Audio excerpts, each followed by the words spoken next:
Another message, Gemini. Discover your courage. Ito guys, malayo pa yung mga pwede nyong marating sa buhay nyo mga kapiksi. So you can be, do, and have anything that you want in your physical reality. Huwag kayong susuko guys, no? Hanggang kaya pa, hanggang pwede pa, hanggang may lakas pa, hanggang may pag-asa pa mga kapiksi. Go lang ng go, push lang ng push. Focus lang, no? Kailangan nyo lang mag-focus. Kailangan nyo lang i-focus yung attention nyo sa mga bagay na gusto nyo para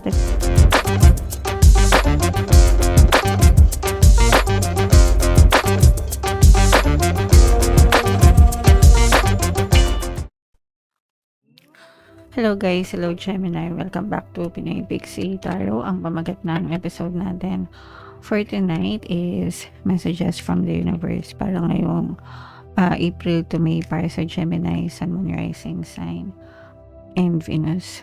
Kung ano na lang yung makaresonate sa inyo guys, take that message. So itatag muna natin yung spread mga kapiksi.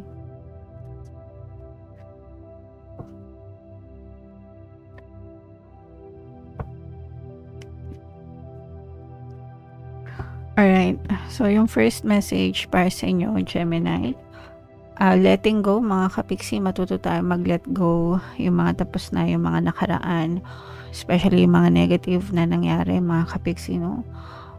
It's time to move on, it's time to let go. Wag na nating isipin yon ng paulit-ulit mga kapiksi, kasi tapos na yon, and the more na inisipan natin, lalo na kung negative, the more na masasaktan lang tayo, the more na magkakaroon lang tayo ng mga emotional blocks mga kapiksi. Okay? So, learn to let go, learn to move on, para hindi na rin kayo ma-stuck sa buhay, and para magkaroon na rin kayo ng magandang progress sa buhay nyo, Gemini. Okay? Alright. So, yung first message para sa inyo. Another message, Gemini. Discover your courage. Ito guys, malayo pa yung mga pwede nyong marating sa buhay nyo mga kapiksi. So you can be, do, and have anything that you want in your physical reality. Huwag kayong susuko guys, no? Hanggang kaya pa, hanggang pwede pa, hanggang may lakas pa, hanggang may pag-asa pa mga kapiksi. Go lang ng go, push lang ng push. Focus lang, no? Kailangan nyo lang mag-focus. Kailangan nyo lang i-focus yung attention nyo sa mga bagay na gusto nyo para talagang mag-manifest siya, para talagang maabot nyo yung mga pangarap nyo, Gemini. Another message guys, ito, follow your passion mga kapiksi, no? Kung mapapansin nyo, ito yung hagdanan guys, no? Pag nandun na kayo sa tuktok, ibig sabihin naabot mo na yung tuktok na tagumpay, sumakses ka na sa mga goals mo. Pero hindi mo kailangan magmadali guys, kasi mahabang lakbayin yan, malayong lakbayin yan, no?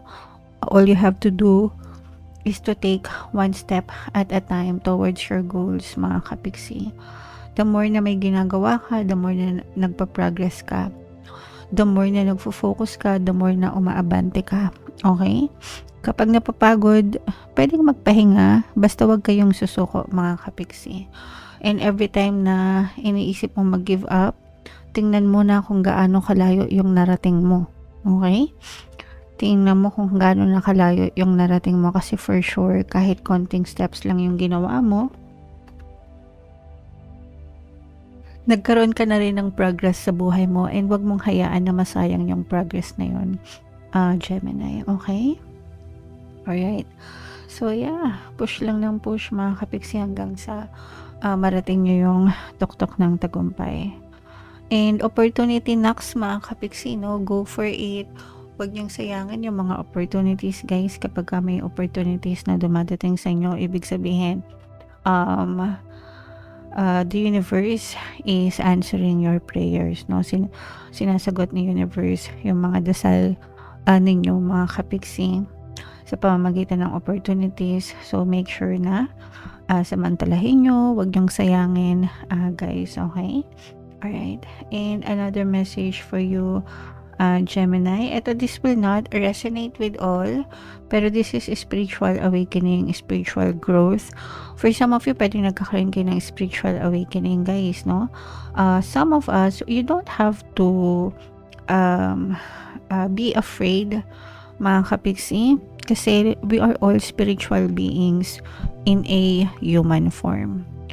And yung iba sa atin, malakas yung spiritual senses nila that even in their human form, marami silang nararamdaman, marami silang naiisip, nakikita, or whatever, guys. And normal yun sa iba. And if you are one of them, ibig sabihin, malakas yung spiritual senses nyo, guys. So, hindi nyo kailangan matakot. Pero you can also choose to ignore kasi buhay mo rin naman yan. Ikaw pa rin yung responsible dyan. So, kung gusto mong i-ignore, i-ignore mo. Kung gusto mong pag-aralan, pag-aralan mo. Nasa sayo pa rin yan, mga kapiksi. Yung iba naman, guys, parang nagkakaroon kayo ng spiritual growth.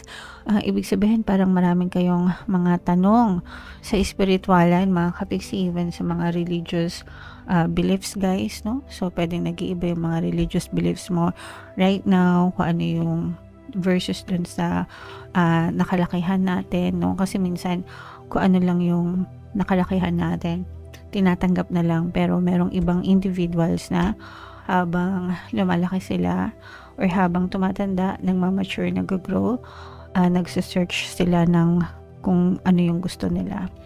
So okay lang yon, mga kapiksi. And follow your intuition or trust your intuition, guys, no? If naguguluhan kayo, if may mga bagay na bumabagabag sa inyo, magdasal kayo, mga kapiksi, and trust your intuition or follow your intuition kasi yung intuition natin, may guidance yan ng ating mga spirit guides. Yan yung paraan nila para magabayan tayo sa tamang landas, hindi kayo mapapahamak, Gemini. Okay? So yan yung mga messages nyo, guys, no?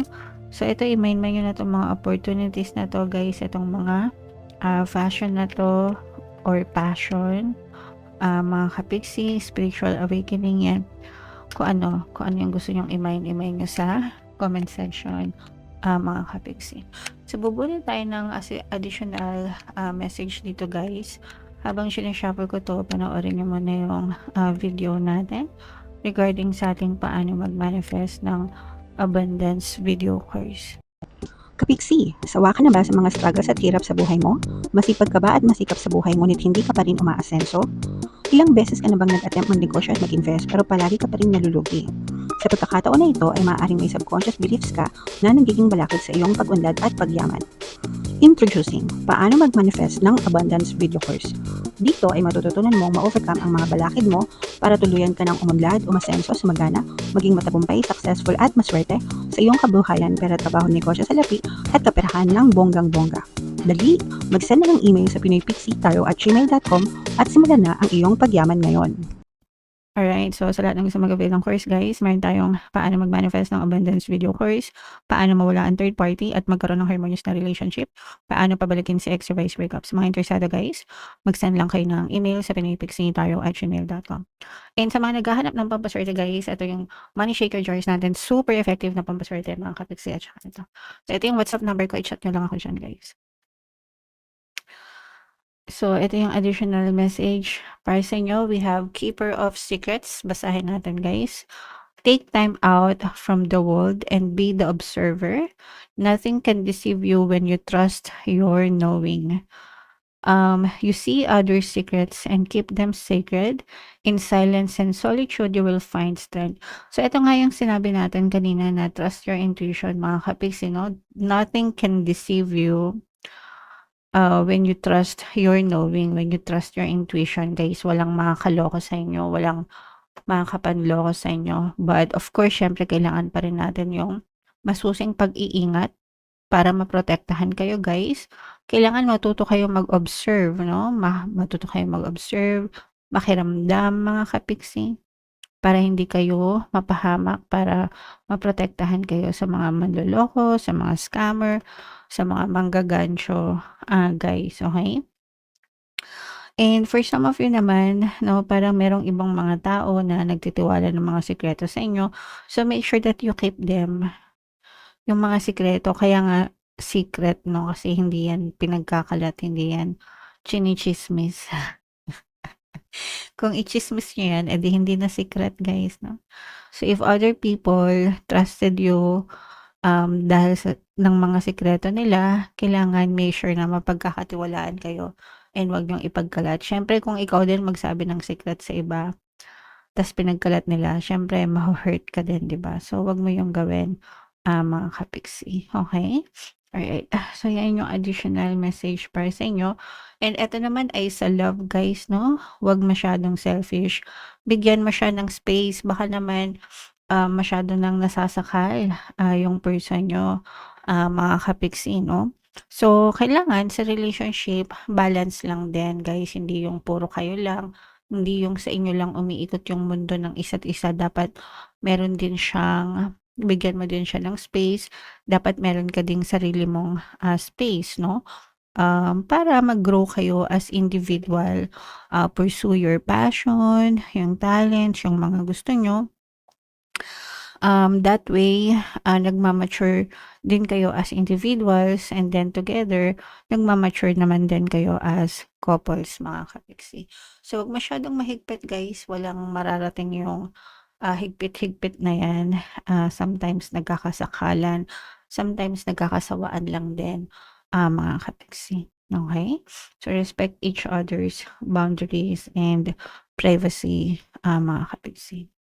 Alright, so comment down below if naka-resonate kayo diyan and, itong mga opportunities na 'to guys, yung mga magaganda dito, i-mind-mind niyo na sa comment section. For more tarot readings, ito yung playlist niyo, ito naman yung ating success stories na paano mag-manifest ng abundance with your course. Panoorin niyo 'tong video natin guys about money shaker charts. Thank you for liking, sharing, and subscribing. See you next time guys. I love you all. Have a nice day. Bye-bye.